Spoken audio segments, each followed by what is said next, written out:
Okay, I'd like to open the county government meeting for February. First up is MIS, Chris. Yeah, I'd like to, have support to send two of my technicians to the Google Cloud Next. This is a conference out in Las Vegas, Mandalay Bay. It will be between April 9th and 11th. They're going to be able to interface with engineers from Google, who we are, Google shop here. And they'll They're also gonna be able to explain to any of us how to use Google. we can help you out a little bit more. Okay, all right.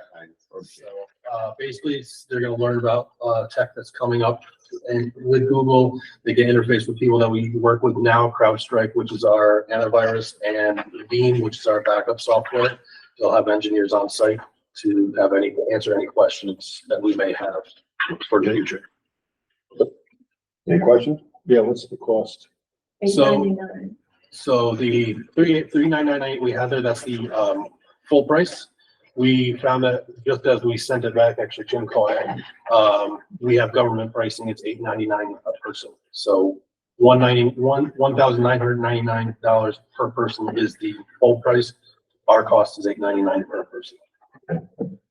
And they're not staying at Mandalay Bay because it's too expensive. So I found one hotel within walking distance for way cheaper. I'll move it unless somebody else already has. Second, nope. Second, all in favor? Opposed? Done. Thank you very much. Thank you, Chris. Historian, Tom?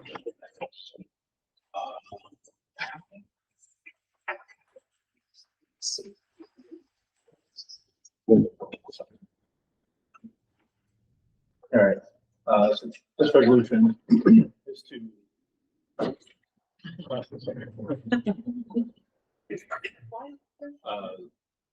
contract with the vendor to produce a Columbia NY 250 logo. For the 250th efforts, we'll be using this throughout the next 3-4 years as we get to 2026 and beyond. Adam Miller obtained 3 quotes from vendors. This was the lowest of the 3, and also we liked it the best additionally. So the vendor's going to produce 3 options and send it back for our review. We can send it back for, modest corrections or adjustments. But basically our committee will have to pick one. And then if we want to change it, I'll just send it back one more time to them. It's $1,000 total. It's about half the price of the highest bid that we got, or not bid, but quote that we obtained. Andrew did the walking guides for Hudson, right? I believe so. Yeah, Adam's he's a great guy to work with. Yeah. And I'm sure he gave a family price because he did it for the government. He does that. I'll move it. I'll second it. All in favor? Opposed? Carried. Thank you, sir. Can't wait- Trees? Can't wait to see him. Okay. Planning?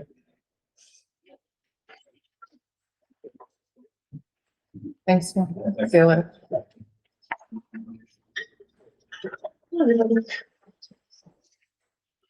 Ready? Yeah. Yep. Okay, so one resolution, it is authorization to appoint 2 additional members to the Climate Smart Task Force. They represent the town of Taconic, Elizabeth Betsy Albert, and the village of Philmont, Thomas Pino. I'll move it. Second. All in favor? Aye. Opposed? That's it? Actually, while we're on that, can we skip to the Board of Supervisors, We can. resolution quick? And this is just adding, when we issued the resolution with the other members on, number 42 of 2024, I forgot to include it's a 2-year appointment and the time frame. So we just need to issue that correction. I'll move it. Second. All in favor? Aye. Opposed? Carried. Thank you. Hey, Bill. Wow, haven't seen you in a while. Good to see you. Yeah. And a great sunny day too. Yes. Well, number one, will give you pretty much an idea of the kind of calls that I've been having, and really the sales and change of ownership that only results in, raising all the tenants' rents and putting them in a hardship position. And it even affects those in section 8 too, because, you know, if we go above that HUD fair market rent, then section 8 has a problem in funding those tenants. So, you know, it is a problem. And right to privacy, it seems like those new owners that come in, they seem to feel that they can, you know, truck through anybody's apartment. And so, you know, I've had to address a couple of realtors on that situation. And warranty of habitability, that's always a difficult situation with repairs. You know, many landlords don't want to live up to their obligation to provide safe and sanitary apartments for the tenants. You know, I even get calls where I got a call where a skunk was in a lady's apartment, and so those kind of things, believe me, they do happen. So, you know, with that kind of you know, situation in Vermont and so forth. So the emergency rental assistance program, as you know, ERAP closed about a little over a year ago, but they are still processing applications. As a matter of fact, the first ERAP program did not include any subsidized housing like Section 8 or, you know, any senior housing and so forth. And since they've gotten a bit more funding, they have opened it up to actually helping people who are getting subsidized rental. The solution to end homeless, that's through, I get a lot of help there from the Community Action Group of Green County.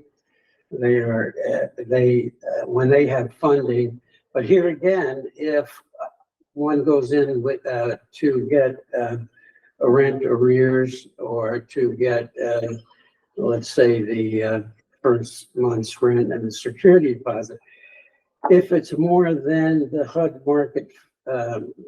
fair market rent, and as you know, that's quite low, they can't help them. They can't help them there. But one of the good things that happens, though, occasionally a landlord will come down on the rent so that they can, you know, community action can help them.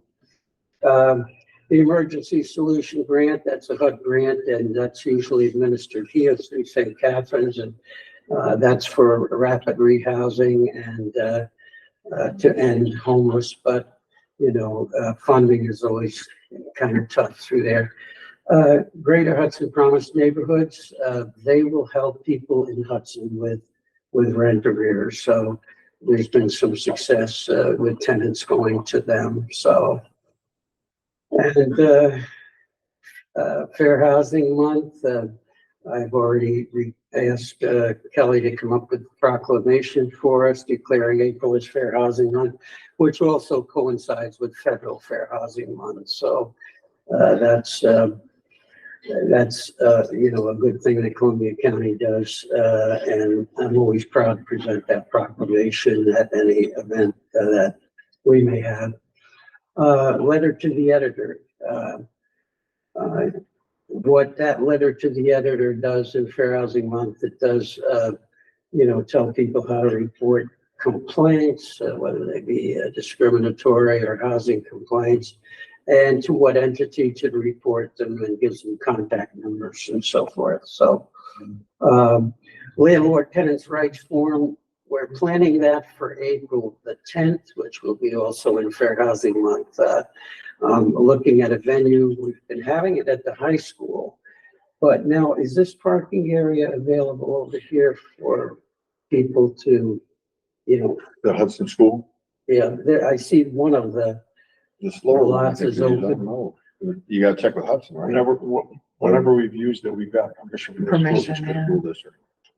Yeah, because, you know, parking, you know, I'd like to use the chambers, but parking, you know, could be a problem down here. So maybe I will try to get the Hudson High School library, as I have a couple of years in the past. And At that, we'll have, I'll probably have someone speaking about Section 8. We'll have someone there about evictions.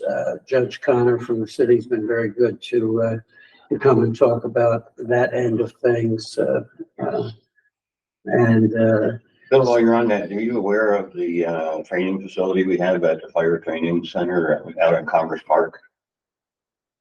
I was not. No. Yeah, so we own, the fire training facility, and that can be used as a training facility for different county agencies.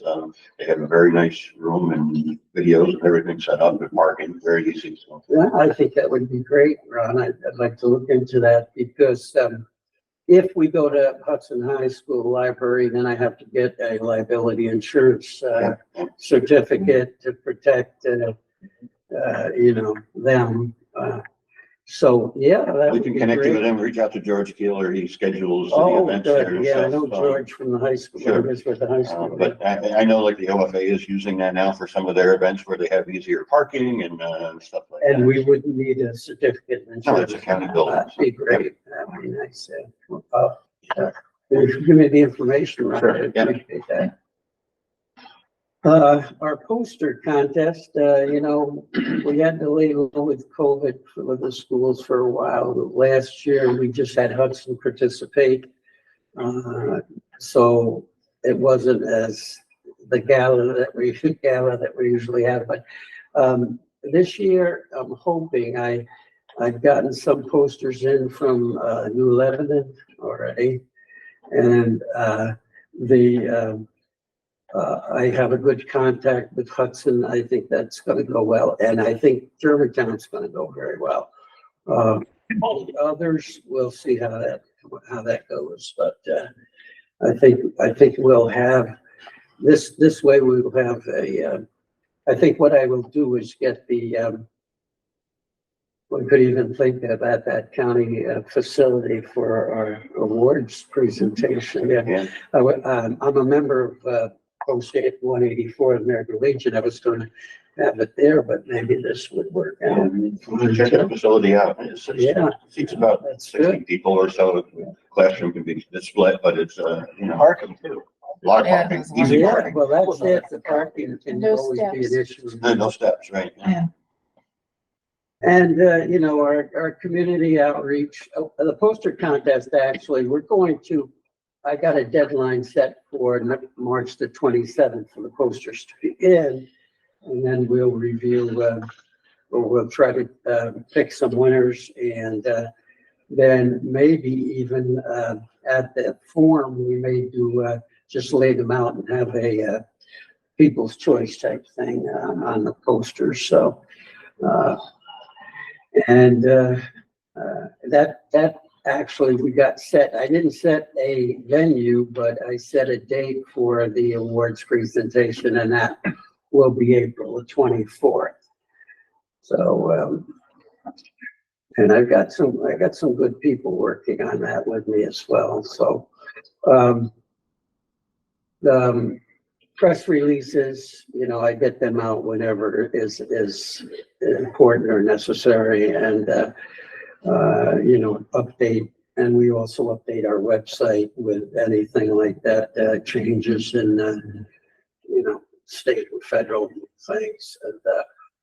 And letters to the editor, I find they work out pretty good if we can keep them short enough. Local radio, we work with Kim Singletary on that, and I think it's March the 19th that Dominic Moranti and I will be on. Dominic chairs our Fair Housing Committee, and I think we're going to be on there. That'll help us kick off April Fair Housing Month, and we have plenty of tenants' rights booklets and a lot of federal fair housing information that we distribute. So try to keep people informed, and we'll have those booklets and brochures at the events too. And what happens, any of the speakers that come in, they'll bring their own information too. I think I'm going to try to get legal aid there as well. And, Rosalie Charpentier has always been good, to come and give us her updates and so forth. Waiting lists, very long for any kind of senior housing, yeah. Section 8, but, waiting lists can be as long as, at the different senior facilities in Columbia County, as long as 40 people. And, it's, just waiting for somebody to move, or maybe going to, nursing facilities or something, and it's very difficult. The long, but when people call, I tell them, get on the waiting list. The sooner you get on the waiting list, the better off you're gonna be, sooner, hopefully you wait. I had one incident where, actually I was working with a veteran, with Gary, and, he called, he was renting a room, and he called and said that the people wanted the whole house back, and, they had to leave. And so, I gave him Section 8, and of course there's VASH Fund too, which helps the veterans. And, it turned out, I thought he'd be forever trying to find a place. He called me a couple of weeks later, and he said that there was this studio apartment available in one of the senior housing, and nobody had taken it. He was able to get that with him, and gosh, I couldn't believe how fast that moved. So that's basically an update what's going on here. And Mr. Fisher, you told me on the phone that you were getting phone calls from all over the place. Yeah, well, I get them from Dutchess County, I get them from Hudson Falls, I get them from, but there are 8 Columbia counties in the United States. And I can honestly say I got calls from about 4 of them. And it was one of the funny things that happened was that I got a call from, and I was talking to the person, and then I realized, something wasn't clicking here.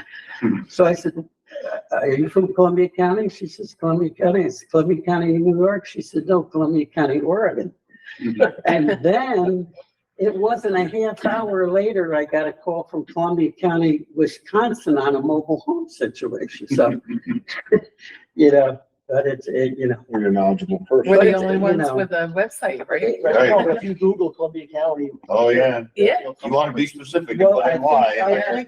think maybe our website is good. I hope Yeah. that it's attention. Outreaching. Yeah. So I do have, I've got a question towards you, but I also have a question to all you supervisors. We have a situation brewing in town of Clover. Mother passed away, the house was left to the brother and the sister. The house is off the grid, or basically back out of the way, so nobody knows, you don't see it much. The brother decided to rent the house out to a family to move in there. And since then, the family has brought in like 3 other families. We've been down there with the building inspector. We've had the sheriff's department there. We've had the state troopers there and everything like that. They're changed the wiring around, the hot wire things. And I mean, it's a bomb ready to go off, but yet, how do you get to the point where you say something how do you get to remove Well, it? as far as, there is an apartment sharing law, which says basically, now, if there is one person on the lease, well, first of all, the apartment sharing law, you can have your siblings, well, contrary to what any lease says or what any landlord says, you can have your siblings, you can have grandparents, parents, any immediate family, so to speak, and the landlord can't stop that. The landlord can say you're overcrowding. But Now, New York, if you have too many people, Yeah, the well, New the York City- facilities can't support the Yeah. amount of people. well, New York City has a law that says you can only have one person per 80 square feet of the premises. So, but that's New York City, and they're tougher. But I would say that, does Claverick have any kind of overcrowding? I doubt it. I I'll have think to look into it. but I Stockport, don't think Is there well and septic? Stockport have one, Is there's well and septic, right? something Or is it about unrelated I mean, people. So would the I Department believe of they Health- even got the, well, we've had, Department of Health? we're in the process of doing all that, but I mean, it's not the point. The point is it seems like more Yeah, people so- show up than there anybody leaving. Now they got tents out back. Well, I'm with just people thinking you living have in it. 3 bedrooms, that's reasonably 6 to 8 people. But No, we're in that's the all the 20s. septic system is gonna. Right. Yeah, well, I think you could do something with overcrowding there if you just applied as a rule of thumb that 80 square feet per person. You know, I don't know how many square feet are in that. I don't know either. I'm just saying it just started But coming then, on board. We're just finding this out. The other question about, they're doing things like, you know, Well, the changing the electric. and Absolutely. everything. Yeah, they're hot wiring in this, hot Well, plates what, are running. They got tents out back now where they got people, I guess, the overflows into tents where they got lead cords coming from the building up. You know, Oh, it's like, my oh God. my Well, God. How about? And they're so out of the way, you don't notice it till somebody, the sister complained about the brother, what he's doing. What about the code enforcement officer? They've been there. And Maybe did the they- sheriff has been there, the state trooper has been there multiple times. I mean, there's other reasons going on, but we're in the process of getting into it. It just happened. I'm just asking your opinion before we get all these people involved. in Now, this, what we but gotta do. the owner that It's a brother, sister that own it. inherited the property. Right. Brother and sister own it and they both have equal rights. And they don't want to Well, the evict sister, any of no, the these. sister, They're absolutely. bringing them in. She wants to sell the property, get it out, and all of a sudden these people are all there. Oh, Yeah, well, yeah, one half wants to do one Yeah. thing and the other half to do another thing. I think they'd have to So go the for court got it. eviction. Yeah, I know. It's just wondering if you had anything you could let me They'd know. have to evict those folks, but Even that's a process, you know. one of the things I might mention too on eviction, there is a winter moratorium on evictions, which You can't do anything about it. expires Right. April 15th, I think. Which is kind of a safety net for some of these folks, but it doesn't protect anybody like who's, you know, if they're creating drugs, using drugs, selling drugs. Right. I mean, or people that are threats to other people. It's people that, what the whole idea is not to put vulnerable families out there in the cold, you know, and so they can do these. We'll keep moving forward. I just wondered if I had any other day. So, Another avenue you might think about is the estate lawyer, because if they're physically altering the building, then they're devaluing the building. Correct. So maybe her attorney could write.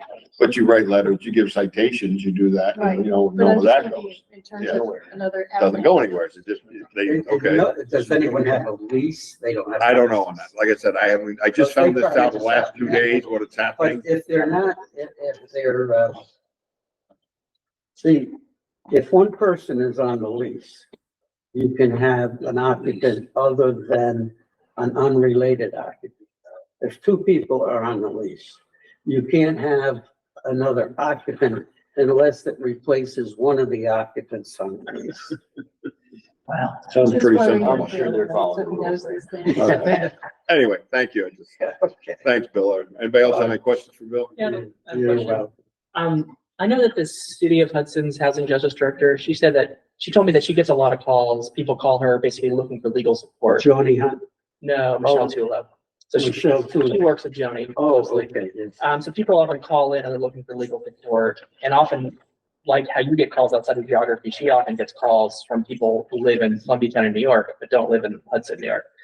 And I think her default would be to send them to legal aid, which supposedly has funding to provide legal support in Columbia County. But she said that somehow there's like a hiring problem where like they're not staffed to actually do it. So I'm just curious if that's something you run into or if you have suggestions about that.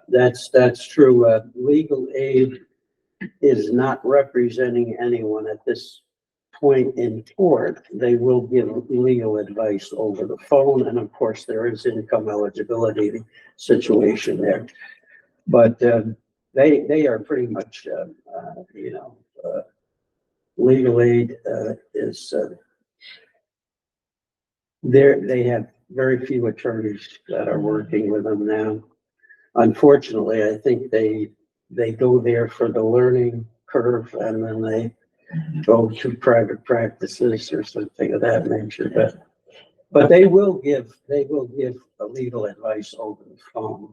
There's a couple of other, organizations. There's, Legal Hand, who will help, but that's the same thing. I mean, they'll put probably some paralegal on the thing, and then there's another one, Rule Law of New York. There's a couple different ones, but Legal Aid should be the one. Their name is all over the place, you know. As a matter of fact, I'm going to have a representative. If he'll come, he's coming past Bob. He'll come down there. Okay, thank you, sir. Jim, you want to address the board? No. No, you just come in to visit? Oh, that's nice. Okay, Bill, thank you so much. Anybody else got anything you want to talk about? Need a motion to adjourn? Second. All in favor? All in flavor? Sounds good. All right. All right, thank you. I know. All right, want to call the, Public Works? Oh, yeah. Calling Public Works, for February meeting to order, and we're gonna start with Highway. Right. Tony's not out plowing today, so he's on first, you know? We've been doing some snow and ice control, obviously, cutting brush, moving, dead and diseased trees, patching potholes and shoulders, stockpiling sand and salt. Still doing some work up at solid waste. Large installation over on County Route 11 in the town of Clobber. We're hoping to wrap up, by the end of next week, hopefully. Compiling advertising, opening bids for annual service contracts, and we started preparing our summer work schedule.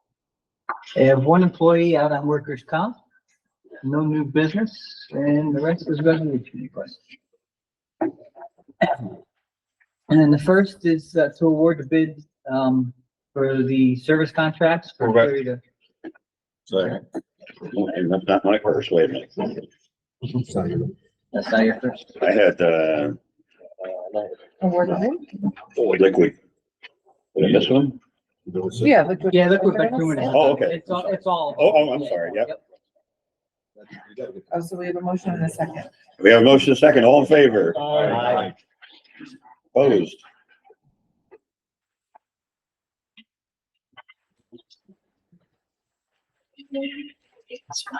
And next is authorization to purchase a 2024 F-750 with a 10-foot dump body. Move it. Second. And motion, a second, all in favor? Tony, is that coming with a plow? No, that's not coming with it. Wow, no. I think they still made that size for, but there's one right up the road right now, so. Yeah, and this one's actually on the lot. Wow, you could get it this year, huh? It's like the grade all that we got approved for. Yeah. That'll be here tomorrow, Awesome. because that was on the lot as well. Feels weird getting stuff that quick. Yeah, right. Yeah, that's right. We're still waiting on some things 2 years ago, right? Yeah. Next is authorization to purchase 2024 F-250, sorry, I don't have my glasses. XL Super Cab from Van Bortle Ford. Move it. And these three purchases are all out of the vehicular equipment fund. except for this. Second. I got a motion and a second, all in favor? Aye. And the last purchase is 2024 F-550 XL Super Cab. Off of Onondaga bid, and that's out of the vehicular equipment budget as well. Move it. Second. Motion and a second, all in favor? And next is authorization to sell. I don't. Motion and a second, all in favor? Easy come. One of these days, I'm gonna stop reading and wait for somebody to move it. No You one. might as well. Yeah. Either sell it or adjust it. You're bringing up right on. And now we're bringing money in. We're not gonna get enough money by selling that one to pay for the other, so. Move it. Second. This one? That motor? Yeah. I got a motion and a second, all in favor? Don't question it, Tony. I know. I'm not sure. That's all I got. It's an empty position. Yeah, it's a budget. Tony, I got a quick question for you. Yeah. Just have to be, now that I'm laying around home trying to recoup here and stuff, I get to watch all this stuff on TV they got out there. I noticed the other day, this company out there producing these payloaders that plow snow, that so the plow's on it with a wing. and these things go up Oh, to is that the 50 one where miles. the thing drops down, the wind? drops down? I Yeah. guess, I just haven't caught a picture, but they're showing us going down a main road and it's just like pushing the snow back. I think they're more for the bigger states that have a lot of snow or something, but I was just amazed that they make these loaders that can go 50 miles an hour. This guy just cruising I along. can't imagine plowing. If Yeah, you want to say really. that. One man operation. I was impressed. Yeah. They designed 50 miles an hour till I take a corner. Yeah, yeah, we're not gonna do that on our roads. Yeah. No,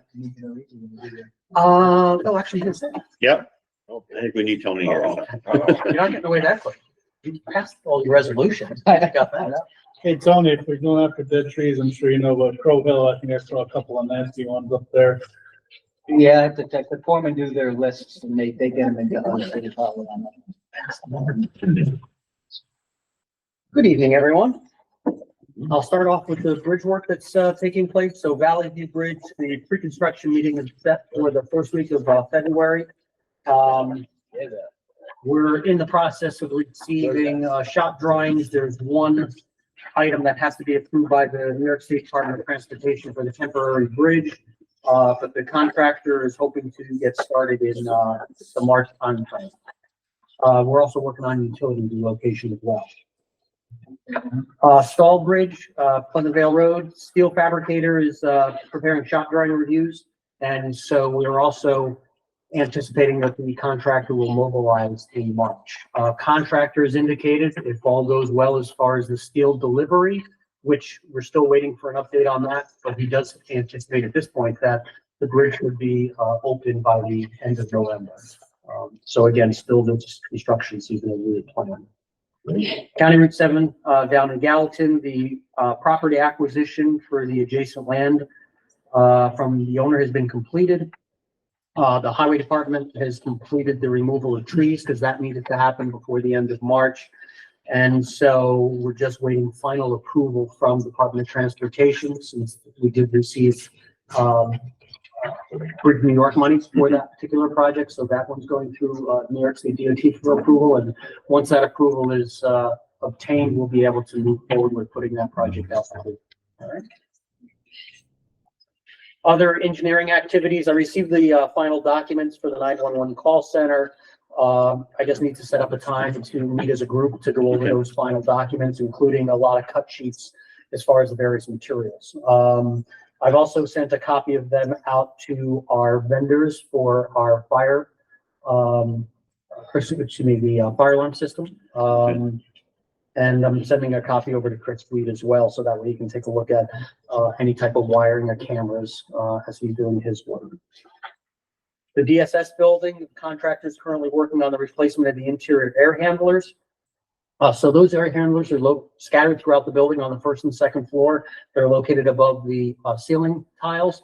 So contractors going in, we're having the cubicle vendor come in, remove the cubicles, displacing workers for a short period of time. They're tarping and providing plastic around the work area as they lower the units and replace them. So that'll be taking place over the next month. They're doing one unit at a time. We're going to see how this process starts, and if we're able to speed that up by maybe doing a couple units at a time, we'll try to see if we can expedite that. We have been working with facilities and DSS as far as coordination. We're trying to set up a coordination meeting for the end of the week to see how that process is moving forward. And Have they located a chiller for that job yet, or? They have, yeah. So they do have a chiller. We do and will need to drain that chiller down every year during the winter. We're actually going to be relocating it a little further away from the building as well. But yes, we were able to find Is it that going to have compressors outside or back inside again? back inside. Yeah. Correct. And part of that is because of the refrigerant that's being Right, and utilized the as new well. refrigerant. Yep. Thank God for the government. Yes, exactly. Yeah, originally we were hoping to have everything outside, but because of that new refrigerant, we were not able to do that. There's a question on the timing of that unit as well, because again, it's a long lead time. So we're still hoping that that'll happen in the fall. Is that a low GWP refrigerant? It is. Yeah. But it's the newer requirements. Is it highly flammable? Yes, it is. Yeah. And that's the reason that we had to put the compressors inside and keep the unit outside. I always found that interesting with that climate action proposal. You know, they're hydrocarbons. Exactly. Yeah, I agree. We could have stayed with our 12. Exactly. They could have stayed with the same refrigerant, but no, they decided they had to move to a different. And one of the big issues that we ran into was the flammability of that material. And How so is that gonna segue into residential? that's a very good question. We would have had to create fire separation requirements or meet certain fire separation requirements, if we went in a different direction. So that's, again, with residential, I think that it'll have to involve a code update because of that, on how they're treated. Whether it's a duct specifically for running those runs that has to be fire rated, I can definitely see the code officials moving in that direction. Solid waste, the new administration building, it has been installed at the Greenport Transfer Station. Highway Department had, moved forward. The bridge crew put the slab in for us, as well as the facilities running all the plumbing for the supply and waste lines. So, that's up and operational. We're working on one item associated with the HVAC and, which should be resolved by the end of next week. And then they're also working towards getting the fiber into the building. Right now, Brian and his crew, as far as facilities, has run a lot of the computer wiring. But we're going to get the other materials into the building in the next few weeks. Airport, the bid package for the taxiway lighting reconstruction is currently out to bid. We held a pre-bid meeting yesterday. We had a few contractors show up for that. A few that had worked out at the facility in the past, and the bids are due March 1st. So if all goes well, I would anticipate that for the next committee meeting, I'll have a bid recommendation for that. EV charging stations. So working with the fleet management subcommittee regarding EV charging stations located at various county facilities. So through the Climate Smart Committee and the work that Don Meltz has done, the county can receive or will be applying to receive $337,000, which is allocated to the county under the NYSERDA Clean Energy Community Program. And so that can be utilized for various types of projects, including EV vehicles, EV chargers, heat pump systems as well. So working with the fleet management subcommittee as far as identifying where it makes the most sense as far as our current fleet, looking to purchase as many as 4 electric vehicles. Hybrids are not eligible under this program, so they do need to be completely EV. And then beyond that, looking towards the strategic placement of EV charging station at a few of our facilities, including 11 Warren, 401 State Street, the courthouse, as well as the DPW garage. The first 3 have the potential for providing EV capabilities for both the public as well as our own fleet. DPW garage, that particular location would be located inside of our fenced-in area, so that's looking for long-term county fleet management, if you want. So we're working with a company, Livingston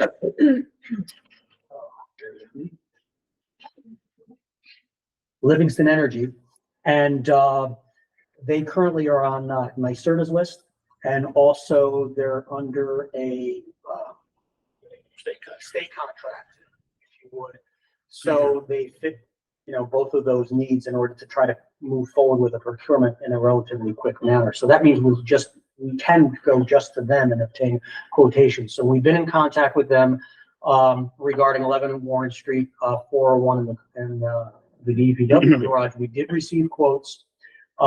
They offer a turnkey application, if you would, where they will assist as far as funding through National Grid, in addition to what the county is eligible for through through NYSERDA.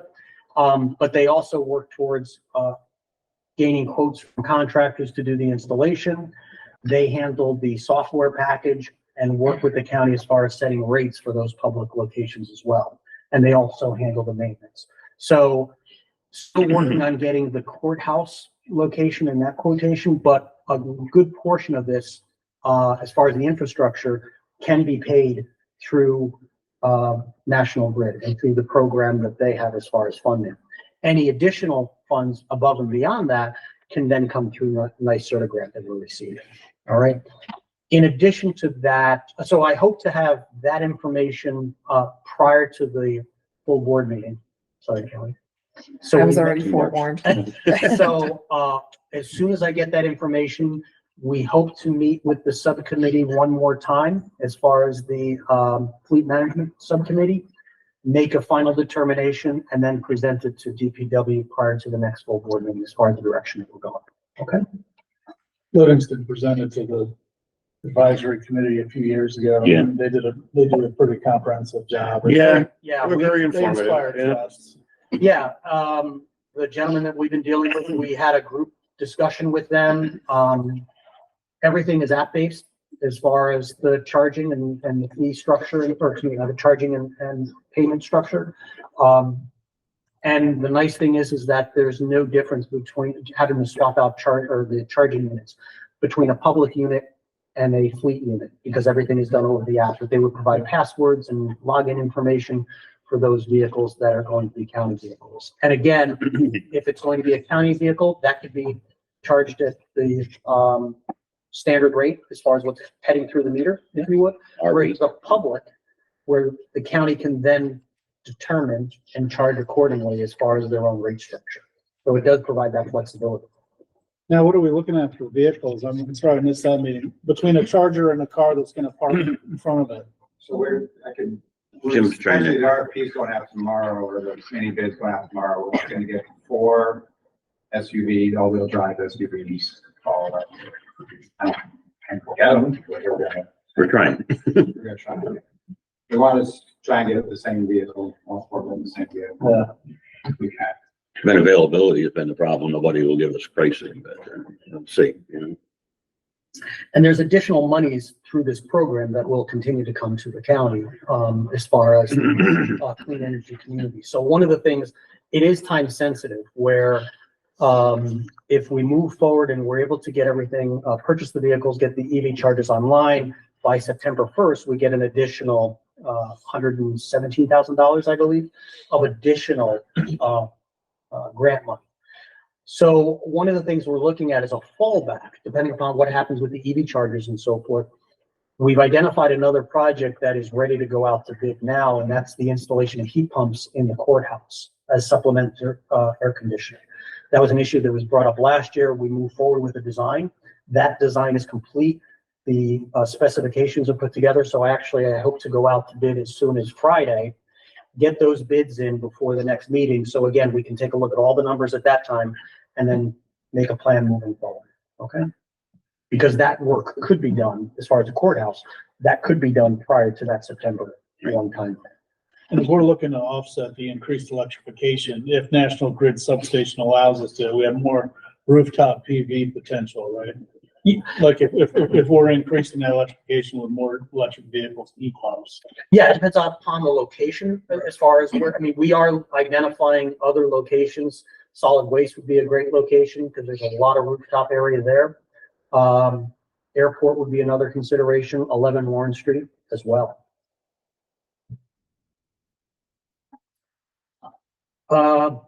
11 Warren Street, speaking of 11 Warren Street. So the design team has conducted interviews with each one of the department heads to review the space requirements and their questionnaires. So the architect has taken that information. They've walked through the existing buildings and the existing spaces that the departments occupy to get a better understanding of their operation. They've also walked through the new building, 11 Warren, on several different occasions to understand the infrastructure there. They've prepared minutes of those meetings, and so I've distributed those minutes out to the department heads. I'm obtaining that feedback from them. Once I get that feedback, I'm going to send that back to the architects, and then I planned on submitting that to the DPW committee as well as the space utilization committee, just so that way even the space utilization committee can see what's taking place as far as those discussions. All right. Once that takes place, the architect will start working on schematic designs, also taking a look at a letter form report as far as outlining the scope, and then we'll be meeting with those departments again to do the program. Again, this will be several meetings over a course of a period of time prior to getting into actual design drawings. But at least, it's always easier to work off of drawings, I believe, rather than, just talking discussion. So my intent is, once I get those sketches, to have a meeting with the department heads as well as spatialization at the same time. So again, that way everyone can provide input and feedback on at least the direction that I believe we're heading in. I walked by there last night, looked like someone did some data collection with a sledgehammer. Where was that? 11 Warren Street. Where? I don't know, if you look through one of the windows, you see like the Cookie Monster burst through a.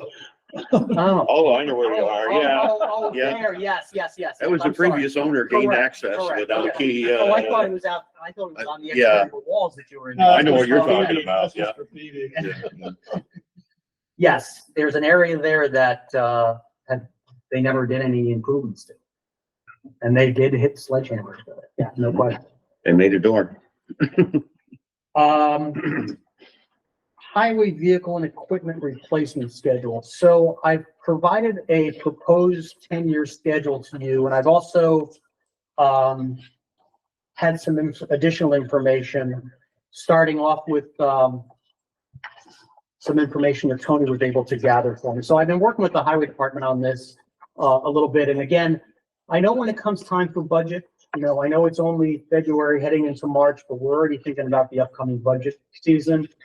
And I know the issue of equipment always comes up every year, and it always seems like we're rushing into that discussion at budget time. So what I wanted to do is to have the ability of providing the committee with some information regarding the existing fleet, a proposed plan of a 10-year plan, and also to provide you some information as far as cost of equipment, expenses on various pieces of equipment, the age of the equipment, and so forth. So one of the issues that has come up over the years is that, for those that may not realize, back in 2008, and correct me if I'm wrong at any time, Sonia, back in 2008, the county undertook and entered into contract with the New York State Department of Transportation to take on plowing of several state roads, quite a few state roads.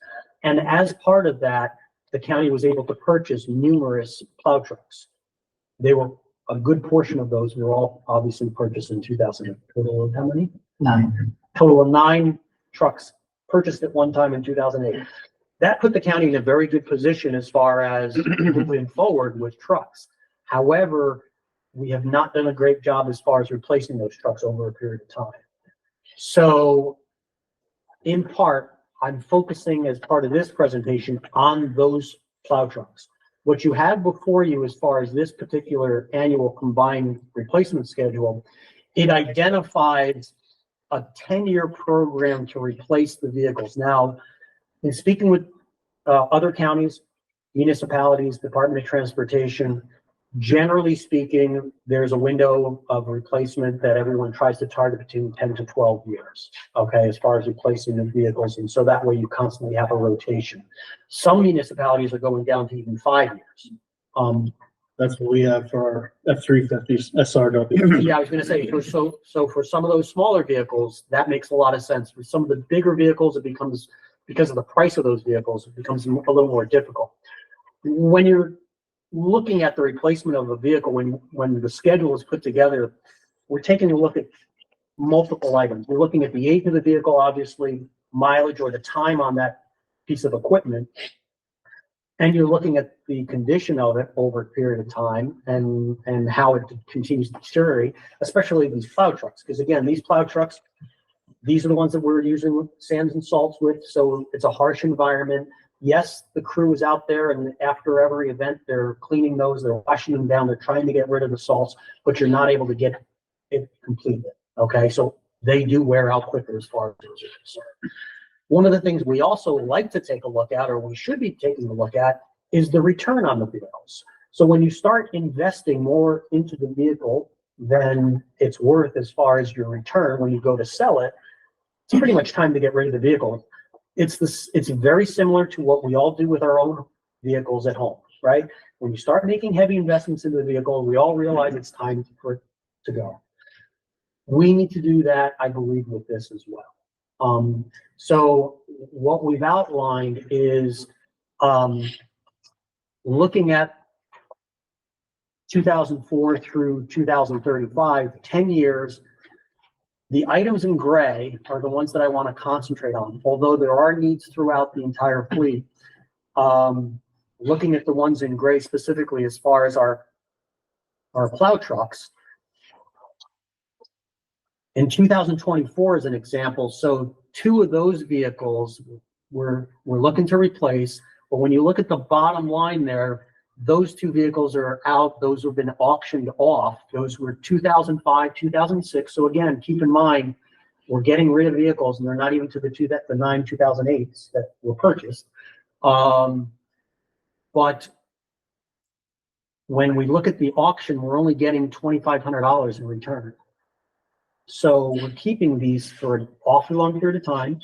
By the time we go through this 10-year program, we're asking some of those trucks, those plow trucks, to last us for 20 years. That's a big lift by any means.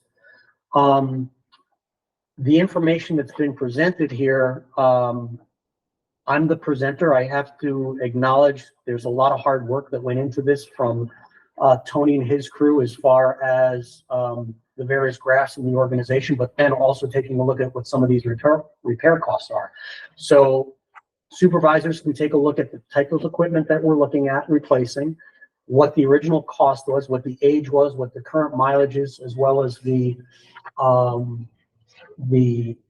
repair costs that have gone in, but then also what we're getting in return. And the reality is that once we go through these vehicles, there's not much left. Okay. The crew is trying to keep these up and running as long as they possibly can. So between 2008 and 2024, in 2008, when the county had over, let's say close to 746 lane miles, the county utilized a total of 29 frontline trucks, and they had 6 spares in case any of those units went down.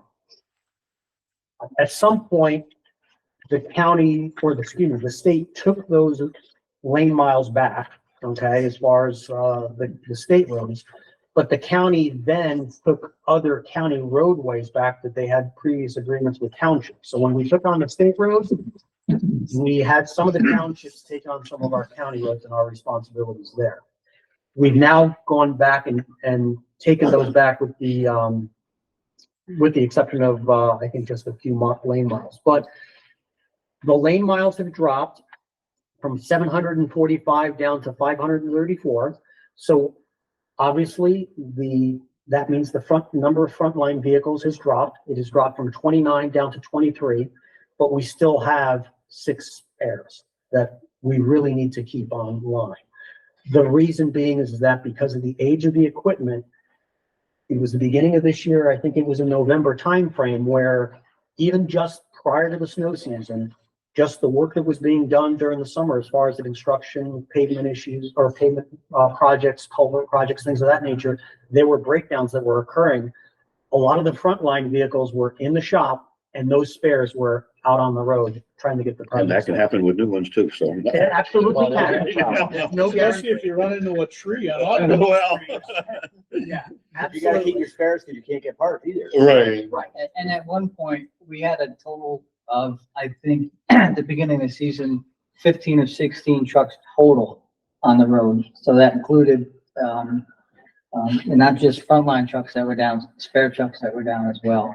So out of 23 trucks that we needed, we only had 15 trucks available when we started the season. Lucky for us, Mother Nature was kind to us early on in the winter.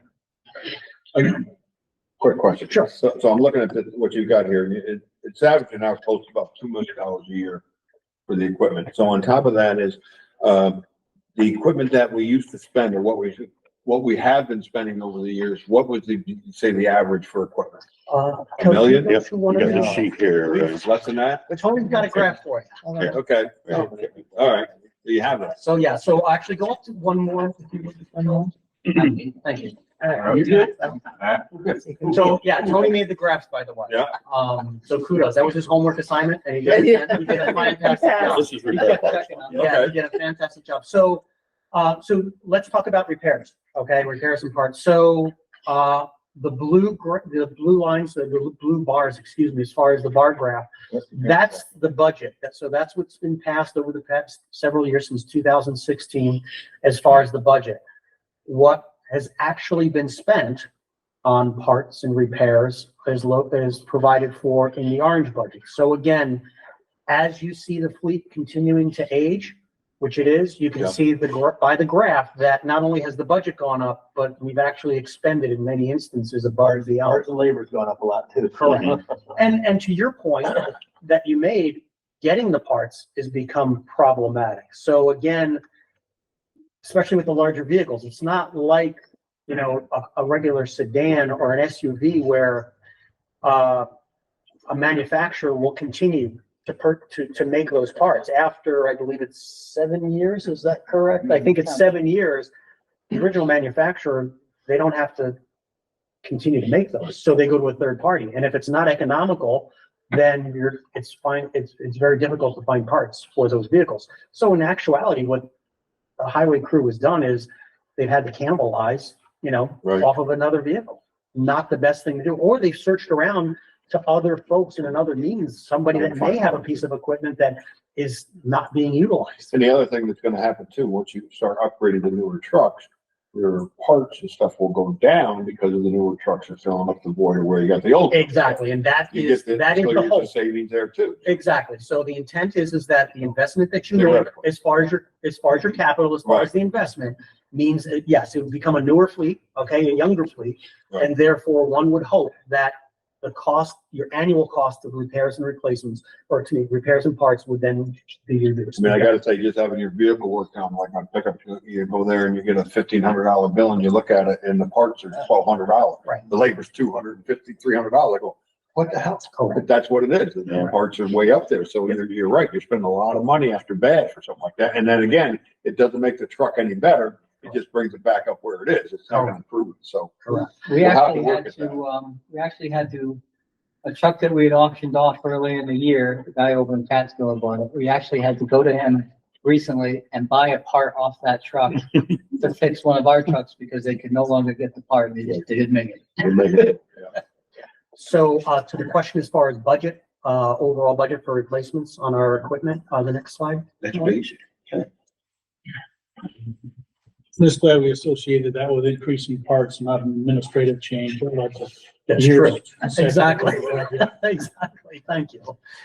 The area in green is the actual vehicle budget that's been budgeted, throughout the years. And you can see specifically over the last 3 years, or 4 years, excuse me, the county's been making or investing CHIPS money. So we've been taking money out of CHIPS to go ahead and purchase and deal with the shortfall, basically, as far as the investment. There are a couple problems with that. Number one, the state wants the county to utilize those funds. Obviously, you can use them for vehicles. One of the issues that we've run into, and I think that's one of the reasons you don't see anything in 2023, is there was money allocated in 2022, but because we couldn't physically get the vehicles, we actually then took that money, that 800,000, and pushed it into 2023. So that's why there was no monies allocated there. And that money's has now rolled over into 2024. We still have not received. Still can't get those. But they've got to stay on 10-year replacement now because we use that money there, right? Correct. But I mean, so we're not gonna, okay. But one of the concerns is that if we continue this route and this practice of utilizing CHIPS funds towards equipment, now we're not going to be putting that money towards our road structure, right? So there's another problem there as far as the upkeep of those roads. I actually sat in on a webinar. It was Engineers Week this past week, Thursday, Friday. They had various webinars. There was one webinar that was put on by New York State DOT that talked about pavement rehabilitation and replacement and so forth in their programming. They identified for every 3 years that you put off a project, the cost increases by 6 times. Are they watching their own webinars? Yeah. Well, their budgets are unlimited. They just keep dumping money into it. But again, you know, they are behind the eight ball as well, and they're not allocating the proper amount of money towards their lane miles of roadway. So again, it becomes a spiral. It's an unfortunate spiral for us to run into where obviously we understand that we can't, you know, the budgets are limited. We all recognize that. But we just need to see what we can do to better plan. Okay, both for the infrastructure itself, but as well as the vehicles, because those are our frontline vehicles. Those vehicles are expected to be out there plowing the snow, keeping those roads safe for everyone. Okay, and I think that we're going to be running into a real bind as we move forward. If you look at some of these, the annual, the schedule, if you would. Let me just look at some of these. So if we look at 2026 towards the bottom there, so there are a couple internationals, they're plow trucks 2004 and 2007. When you look at the repair costs there, they're running from $71,000 through $119,000, depending upon the vehicles. Those are the repair costs. Now, the other part of this, I want to make sure everybody understands the repair costs that are represented within this spreadsheet are those repair costs that occurred from 2016 to 2024, not before 2016. The reason is, in 2016, County Highways implemented an electronic program that the Highway Department utilizes for the purposes of tracking all the repairs that are done. So it tracks the parts, the labor, the type of repairs that are done. So it's in a great database, and that's where all this information was derived from. But it only goes back to 2016. We don't have any information prior to that. Right. So again, when you look at a 2007 truck, that you're investing $119,000 and the original cost is $155,000, you know, at some point the math doesn't work out. Right. If you fast forward,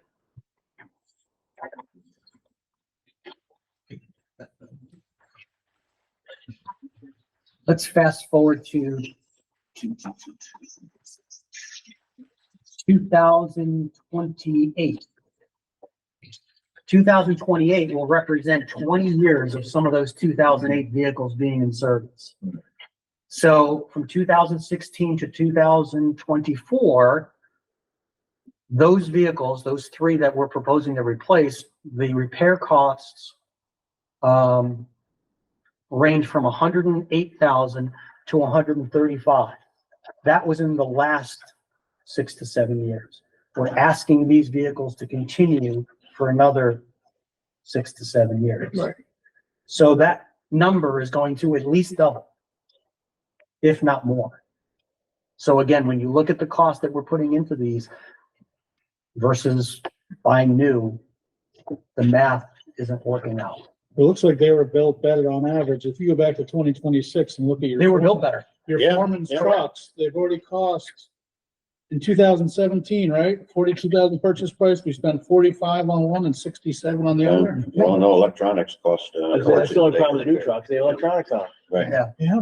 Yep. Yeah, because And there's nothing cheap, a lot of times, you know, what can't be done, we try to obviously do, Highway Department tries to do whatever they can in-house, but there's some things that they can't.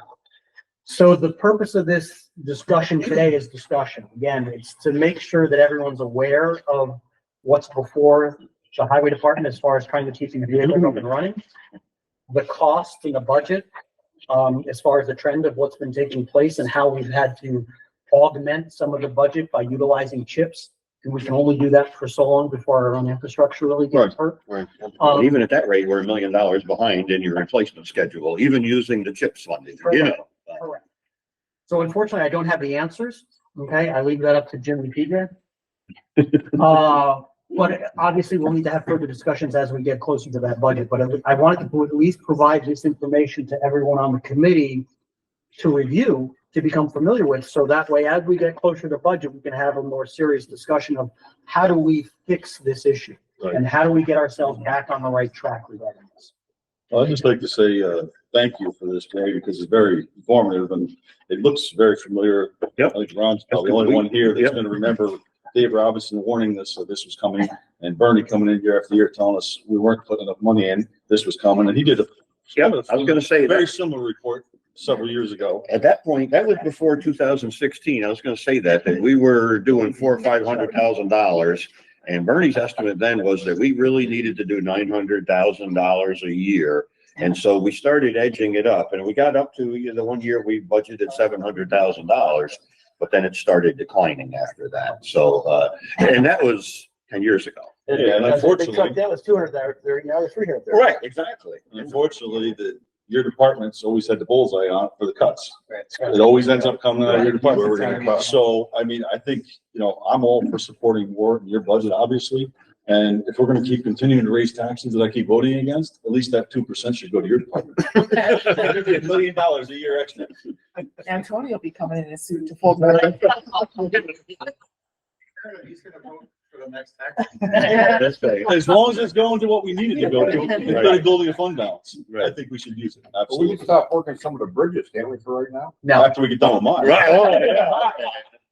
That's been coming how many years too? Yeah, that's right.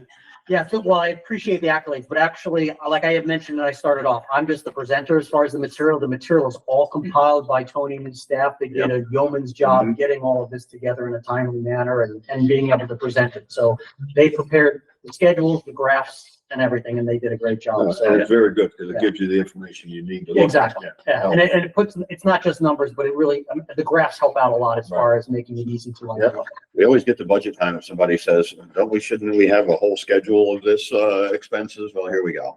Now we have But as Kippy pointed out, it's 2 million a year for the next 11 or 12 years. it. Right. Forever Yeah, more, probably. and if that- Jim's gonna go, okay, so what are we cutting to get to that? Right, yeah, what do we got to get to that? Something's gotta give somewhere that we don't have it, with taxes go up. You gotta get rid of taxes. Well, our fund balance keeps growing and growing. I think we could offset it with it in money. Well, I mean, you can take some of it out. Resolutions. All right, you got, Ron, you got a question? Oh, I'm sorry. So just for context, can you tell me how many miles of roads we have in the county? Yeah, that's on this sheet here, Brenda.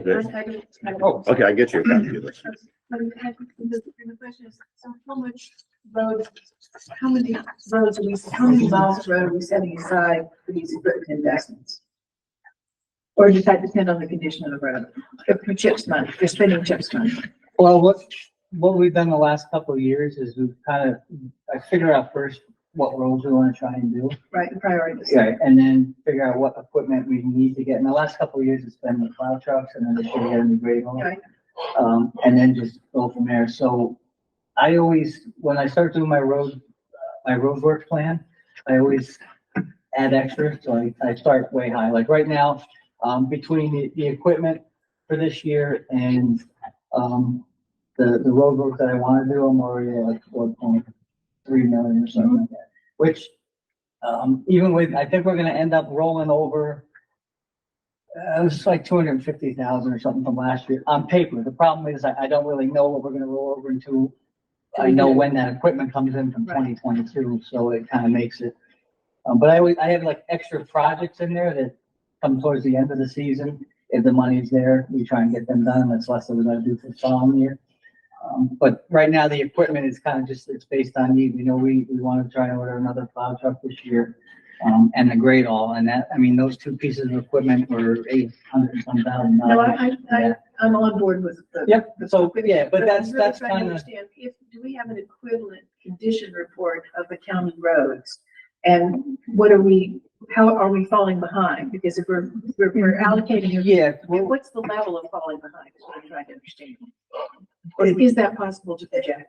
It's an interesting metric too. No, because we look Hopefully at it's not our as bad roads as. No, I'm Yeah. agreeing with you. Yeah. It's interesting. and we base it, we have a, what we call a right-of-way file, and that's where we keep, everything, all the work we did on the roads, paving, reconstruction, shoulders. And we got roads that we haven't touched in 20-some years, and I mean, I think that the 10-year mark for CHIPS is kind of a good thing to look at in terms of what you expect to get out of the road, and we're way beyond that in a lot of our roads, 20, 22, 25 years. Because I think our constituents see the roads, they don't see the trucks. we have a greater responsibility to see the whole picture. What our constituents complain about is the condition of the roads. And the other thing too, the other thing you gotta look at is roads out your way are gonna deteriorate a lot quicker than say roads down south. Because Right. you're, from November, sometimes from October till Right. sometimes May, your roads are getting soft. You get heavier soils too, I think. Right. Yeah. Heavier soil.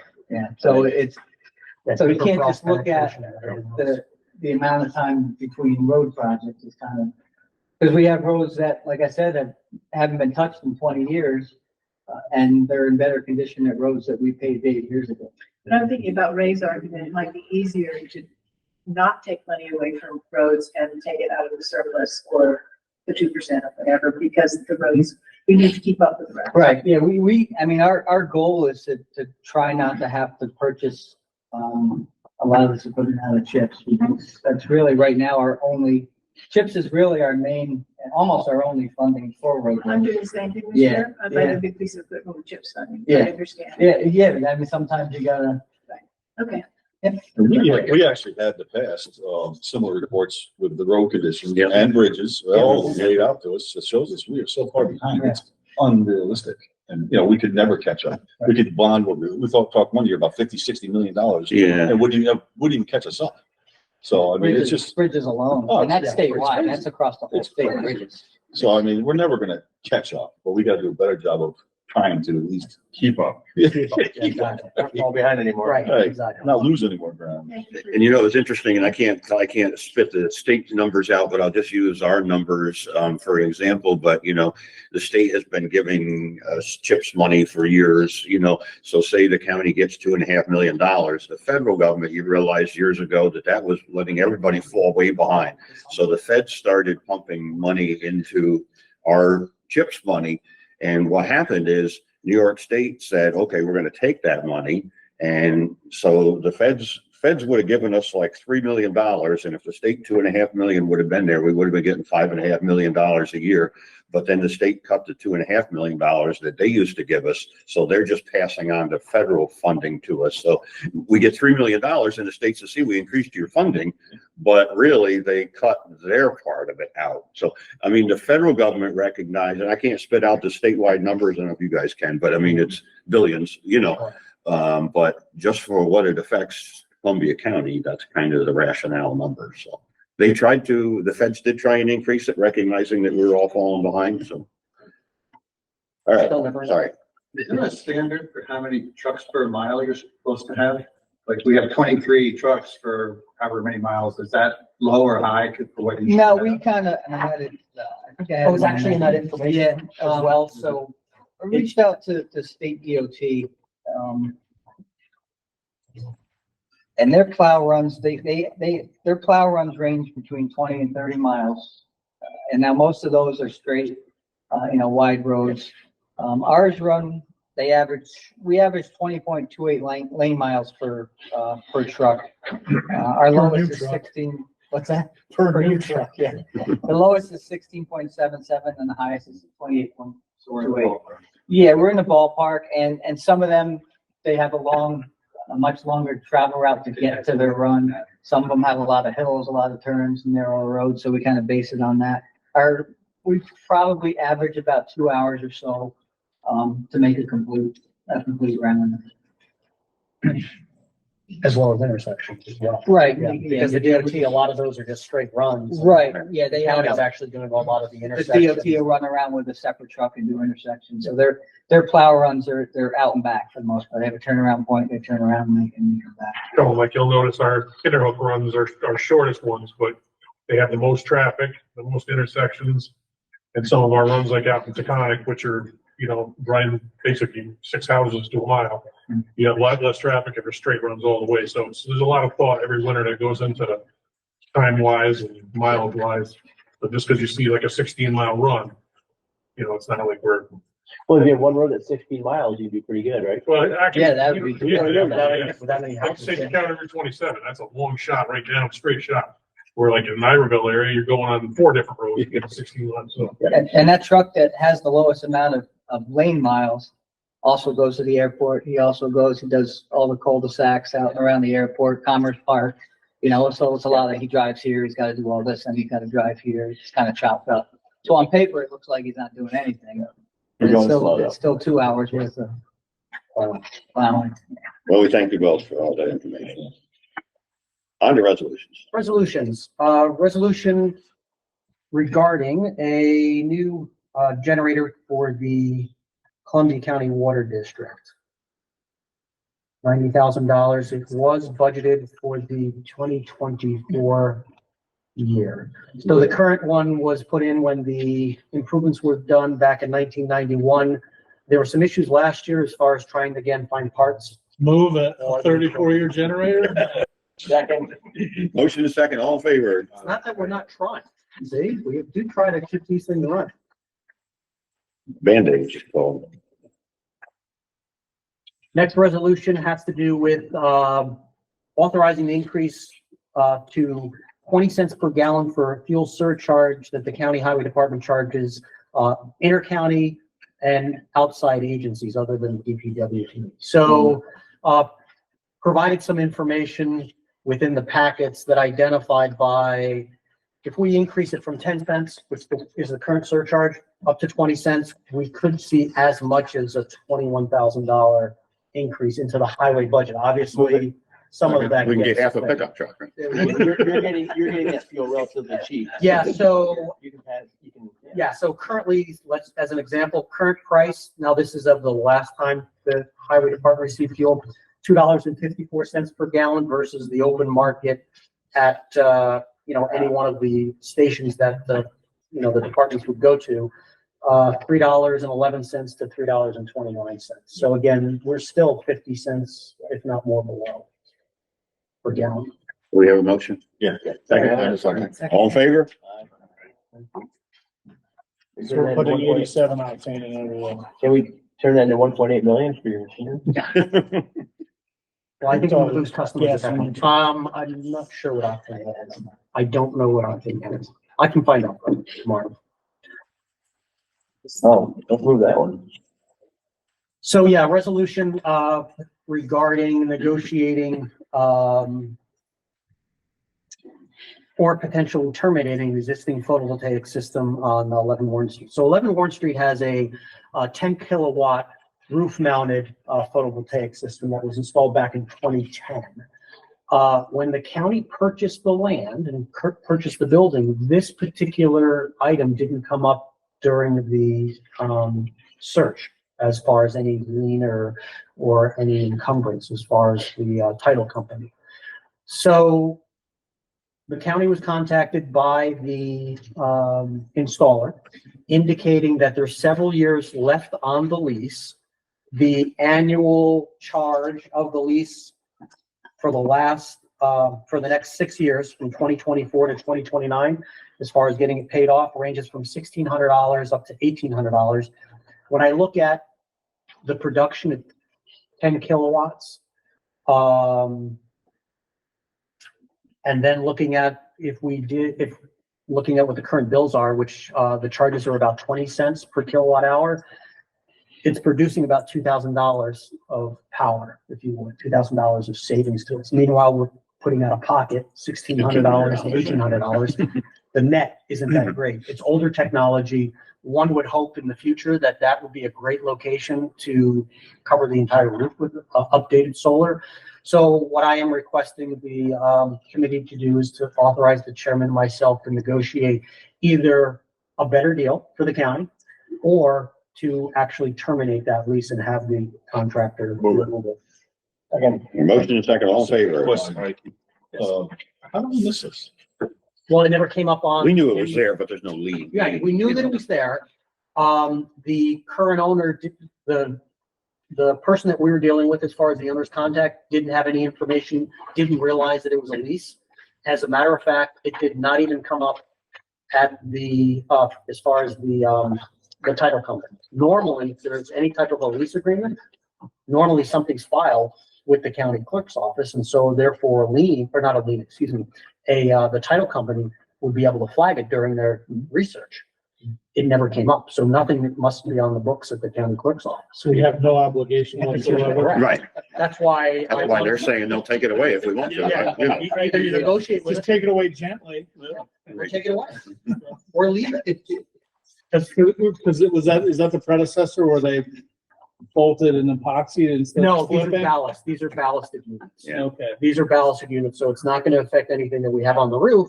But quite honestly, based on the age, it'll be interesting to see whether the contractor is interested in removing it or whether he's just gonna walk away from it. Well, I guess you can transfer obligations, decommissioning obligations. Correct. So can you tell me why this obligation would travel with the building? Why wouldn't it be the obligation of the former owner? The former owner did take the obligation as far as that lease. Now the contractor is asking for the county to take on that lease. That's why there's I know that. they're asking, but if the former owner has the lease, why would we want to take on the lease? We don't want to. I agree. That's why. But why should we even have to pay out? Why shouldn't we say, this is your problem? This is your expense? That's the negotiation point to make with the contractor. This is the fact that, Not with the prior owner? no, not with the buyer. Okay, the owner's out. Correct. Yeah, it's with the, it's It with, seems to me that that's an undisclosed liability. That's what I'm trying to understand. agreed. Okay. But that's why the position of the county, is either you work with us on a better lease, if any lease at all, or just terminate the contract as it is and take the equipment. It'd be interesting to see after 15 years, we're at 7 kilowatts versus 10. Agreed. I mean, it'd be. And that's the reason, and that's again, because of the age, it's an older technology, those panels were not as efficient as they are currently, and that's the reason for not wanting to move forward with it. They've made their money. My apologies for running long-winded. It was informative. I'm fine. We needed a vote on that, right? Did we get a motion? Yeah, the motion. We did. Did we vote? It was challenging. All right, Wendy's up next with solid waste. Wendy, you're throwing me off with your new agenda. Gotta be Do you different. like the old one better? No, Okay, it doesn't yeah, matter. It it's just a is little bit clearer. cleaner. Yeah. Yeah, it's a little bit cleaner. Okay, activities. All our state, required annual reports have been completed. Household hazardous waste, electronics, everything has been done for the year. We have a bag bid that just went out February 6th. Those are due back March 5th. The monthly report that I've been asked to submit is attached. Basically, it's just showing you what we're taking in. I put December on for, just a little bit of comparison. You can see that January is a very slow month at our department. February is going to be just as slow, even with the extra day.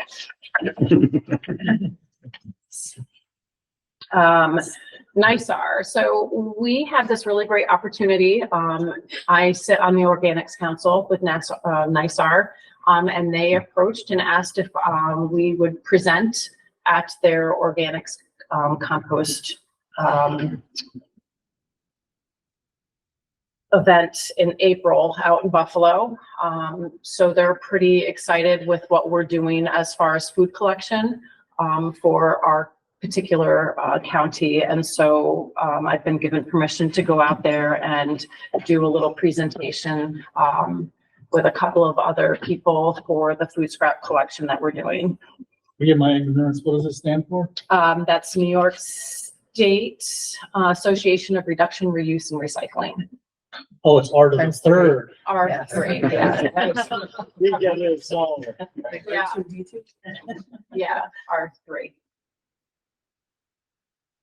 And then food scraps. So our department's been working with the Hawthorne Valley Association, which is like the farm and the store, their school. And they've started a pilot food scrap program there in their kitchen at the farm store. Their plans moving forward, I think, are to start composting again themselves, but in the midterm, while they're trying to figure out how much food scrap they are collecting, They, had reached out to us to ask if we would take it. So we're gonna charge them about 5 cents a pound, which is like $110 a ton. They went and bought their own containers that fit into our, machine. And, they came this past Friday for the first time. Beautiful, beautiful food scraps they had. I mean, like, I almost sent the video of it. Time to buy a herd of piglets. Don't waste that on the digester. Pick your groceries out of it. So, I mean, I stood on the top and like videoed it because, you know, so they could see how it gets ground and everything. And it, I mean, it was beautiful food scrap. I'm surprised they don't have something in-house. So they don't have anything in-house at the moment. They used to do composting. I guess they're not doing compost at the moment. They have animals. They do. But so I know that they're going to be starting a compost project again out there on the farm. But in the midterm, we'll get their Take some money. 400 or 500 pounds of food scrap a week and stick it in our digester. And this spring, we're going to have some great soil amendment to give out. So it's pretty exciting. To get an award for the cleanest. It's, I'm telling you, I'll send, you would appreciate it. I'll send you. It's just so vibrant. You know me. Not everybody appreciates that, Wendy. I'm telling you, you know. They own food out of the store, right? Yeah. But you know, like just, anyway, I'll send you. I'll send it. Well, it'll be interesting what they have on the shelves, because sometimes, and I don't know if we're recording this, you go in a grocery store, there's things right on the shelf that are expired. Yeah. Right. Which I'm still like, really, I mean, if they got stalkers running up and down the aisles all day. Yeah. Anyways, so fee structure. Last month, we had a conversation about, the possible increase of some of our fees. So right now mattresses, we're charging 15. I'm suggesting doubling that to 30. The minimum tip fee is 10. Suggesting 20. Tires right now are anywhere from 2 to 11, depending on size. I think it would be easier just to do 19 and under, $5, 20 to 24, which is a slightly larger at 20. Right there, yeah. Yeah. And then our AC dehumidifiers, freezers, and refrigerators, they were all different range prices between $15 and $25. So just figured to make it easier to lump them together. AC dehumidifiers, 25, and freezer refrigerators as 30. That's still lower than some of our competitors out Lower there. than, yes. Yeah. Yep. County, right? So Greene County, I mean, I kind of tried to stay a little bit in line with Greene County just because they are our closest, you know, municipality. So, we're in line with them. The only one I have Yep. a little concern on is the 2020 tires, $20 a tire, Those are truck tires. $80 a set. That's expensive for people to get rid of. No, those are truck tires. Well, The- truck 20 goes on, you know, any truck pickup run. 20. So right now we're asking 11. Yeah. We're getting 11 for them. I just have a concern that, you know, it's obviously easy for people to toss those out anywhere, and if we make it too high on tires, you know, we may have seen a lot more of They those can leave the tires at the dealer when they go on on the the road. road. No, they toss them on the road, trust me. We pick a whole dumpster load of tires off the roads every year because we're a very rural town. Yeah, yeah. And that's Busy roads. getting really expensive. I mean, how much does it really cost us to get rid of those? It's $2,200 a truckload. Truck road? So what is that per tire?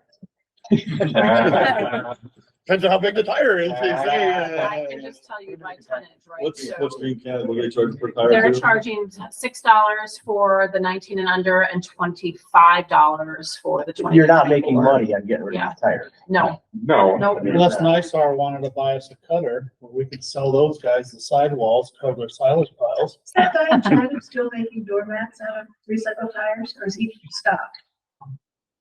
Wendy? I think he may be in some kind of psychosis. I haven't heard about it. These That's- doormats are in so- sidewalks. I mean, What is that? The minimum tip fee, so it's $150 a ton. So anything under 0.07 ton. would be just the minimum. Right now, we're just charging the minimum of 10. So if you're under $10, you're getting charged the $10 flat Bring a rate. bigger truck. it won't matter. So that's not prorated at 150. So just, it's. Okay. Cause I'm going, boy, that's pretty cheap. Yeah. Right. All the time. So. Which, $10 I mean, is it pretty still cheap. is compared to other, like, the two other businesses in our county are charging 55 and 69.50 for their minimum. So Right. basically you have to bring a half ton in order to not lose money. Right. But I'm glad you're suggesting a double mattress and doubling the mattress, because it's so much volume for such Yeah. little weight. It all makes And sense. It's just when not you worried about the purchase 20. a mattress, you can take the option of having them remove the mattress. But if you come to the transfer station in Canaan, you pay $80 to get that. Yeah. Yes. Yeah. So it's still a bargain. Don't buy a new one. I'm sorry, what is tip fee?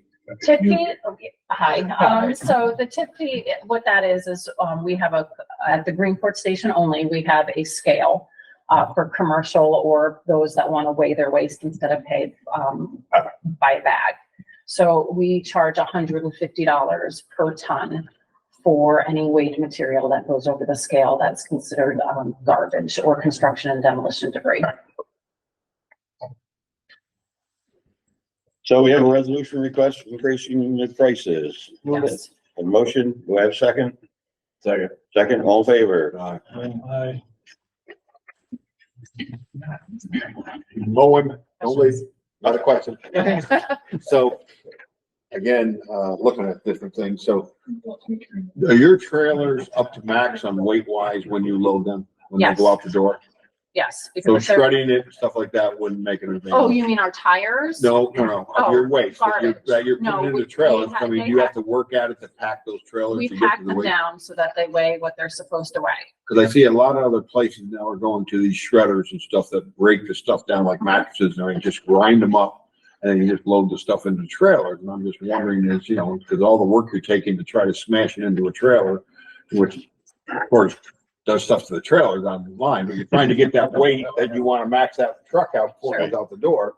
And I'm just, maybe down the road, we should look at that, cause I see other places been doing it and it really works, it comes in, they just shove it through a shredder, goes into a bin, they just load it and payload in the truck and it's out the door. Just food for thought. Okay. I've been watching on all these things and it's You got amazing. too much time. Yeah, right. You gotta go back to work if we get. Get back to work. Wendy, if you can't way ahead of us. I'll tell you what, you see how beautiful their garbage disposal is. Jimmy, you watching Younger and Wrestling? No, I get away with that. I can't take it. It'd be more convenient, but if you're loading your trucks to the maximum weight already.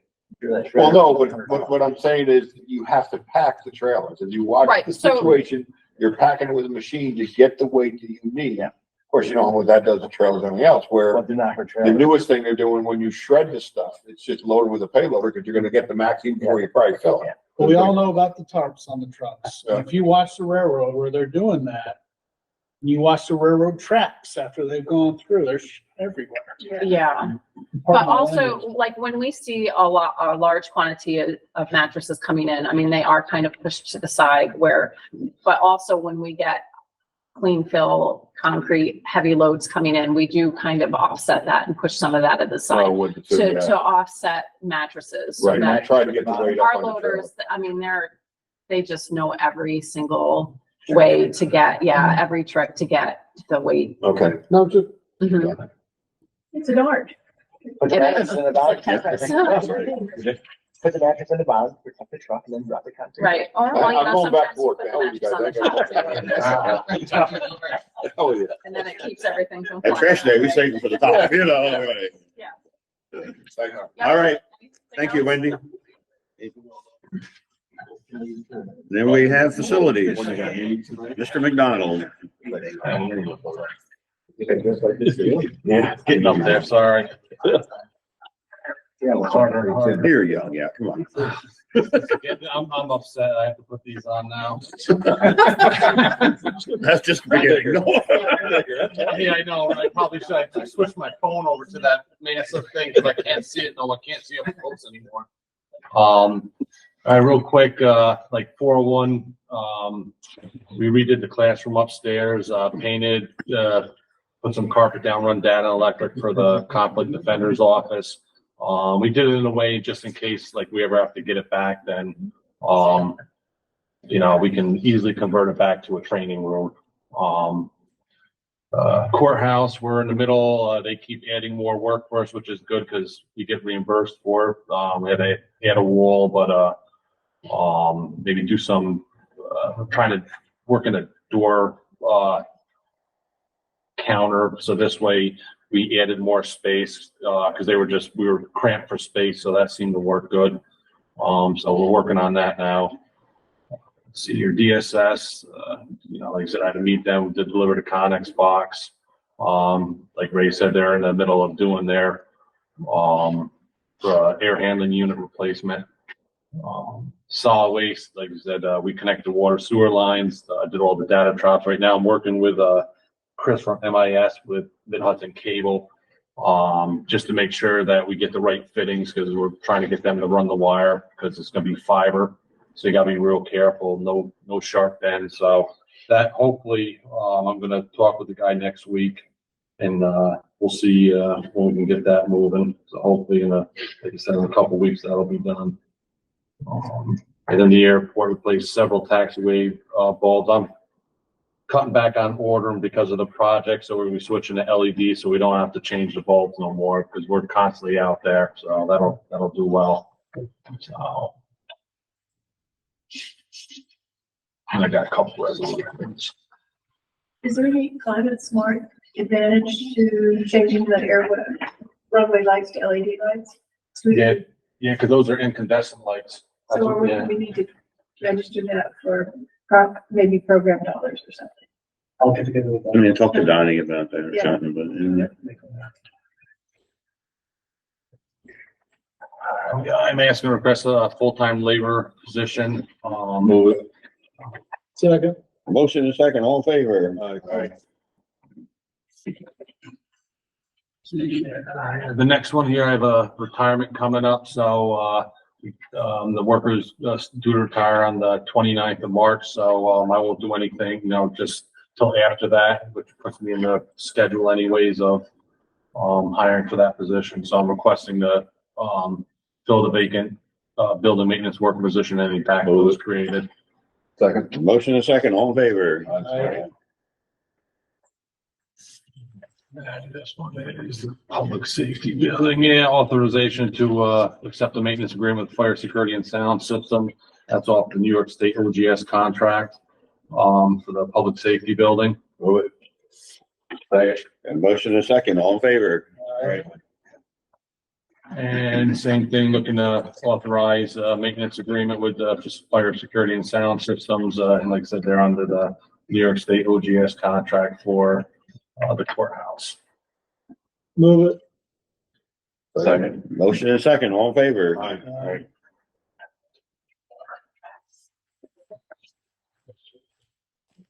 That's it? That's it. So, You'll get used to these, trust me. I know. Can't be no question from Brian? What? No question? No, I don't You want. didn't see anything? You didn't see- I get beat up pretty hard. Don't come up with any ideas. You watch any YouTube videos about how to do facilities? Hey, I'll look some stuff up for you. Okay. All right. We'll keep you on it. Yeah. Any questions? No other questions? Well, Chippy, the waste to energy. Motion to adjourn. solution is- Real quick, I'm from Hillsdale, new, here down a sewer operator for a couple months now. If you have any ideas, suggestions, please reach out. We're a very small sewer system, waste management system. It's really tough. Is it? Yeah, it's tough to find somebody part-time. Yeah. Contact, There's state someone. certification there. Cliff is our secondary. Okay. Albright, and we reached out, we interviewed some guys from Hudson and one from Greenport, and they already have a job. So it's, I don't know if anybody's looking to share a person or what. Stuyvesant's very fortunate. We don't have a sewer system. Yeah, you're very fortunate. You're very fortunate. especially a small sewer system. You could talk to Chairman Morel about Stockport. I don't know. I what did, they I did. did. There's an organization out of Catskill called North Zone. That's right, yeah, he contracts with them, I'm yeah. calling him tomorrow, but he kind of, I said, how many people on your system? I said 70. And I laughed. You can't afford us. Right. For me, so I don't know what to do.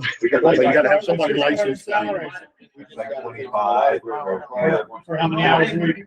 Like 14, but you're on call too for like the alarm goes on.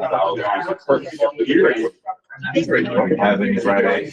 Let me know. You need to be certified. Yeah. State certified. Yeah, we work out the case. I know. Yeah. I know the whole nibble, but. Yeah.